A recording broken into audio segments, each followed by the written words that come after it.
Everything on this planet to survive requires water.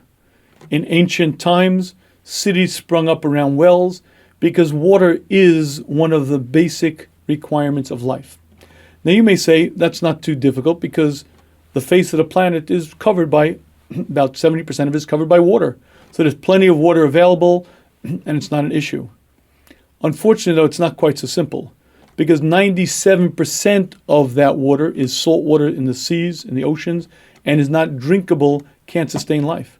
Only 3% of all the water on planet Earth is actually the quality of water that we can use, that plants can use, that animals can use to sustain life.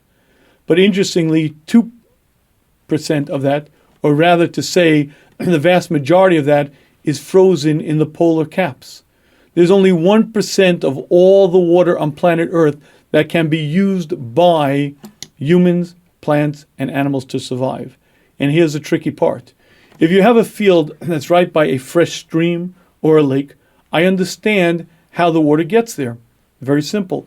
It irrigates the earth, and it goes through the sponge-like area of the earth, and it gets to the crops. But how do you explain how you get water to vast tracts of land that aren't near a lake, aren't near a stream? Well, it just so happens to be that water can exist in 3 states. Water can be a solid, ice. It can be a liquid when it's room temperature, and it can be a gas when it's heated up. And those 3 states are essential for life on this planet. You see, the oceans are constantly baked by the sun. And the sun hits against the ocean all day long, and it causes evaporation. What happens in the process of evaporation is that the water vapors rise up, but it leaves the sediments, it leaves the salts behind. And those water vapors rise up. They rise, well, as the vapors become cooler, they condense, and they begin forming clouds. You now have a huge, huge body that's carrying water. A single cloud could weigh 2,000 pounds. Most of it is solid water. But here's the next problem. That cloud of water has to get where it needs to go. How does it go? Well, it just so happens to be that there are winds, various currents of winds, various paths of winds that carry these clouds around the globe. But that alone isn't good enough because as a cloud, it's up there in the sky.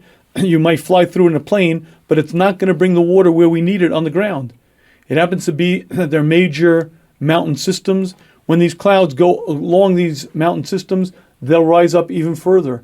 And when they rise up even further, they condense more because it gets cooler, and they condense and condense. The winds carry them, and in just the right location, just the right spot, it drops the rain, now fully condensed where it needs to be.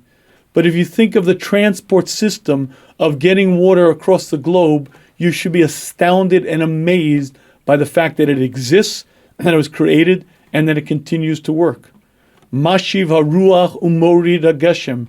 Hashem, you blow the winds. You make the rain fall. That recognition, we're dependent upon rain, and Hashem is supervising. Hashem is orchestrating. Hashem keeps this planet as it's supposed to be, is one of the cognitions that a Jew should have when he daven Shemona Esrei.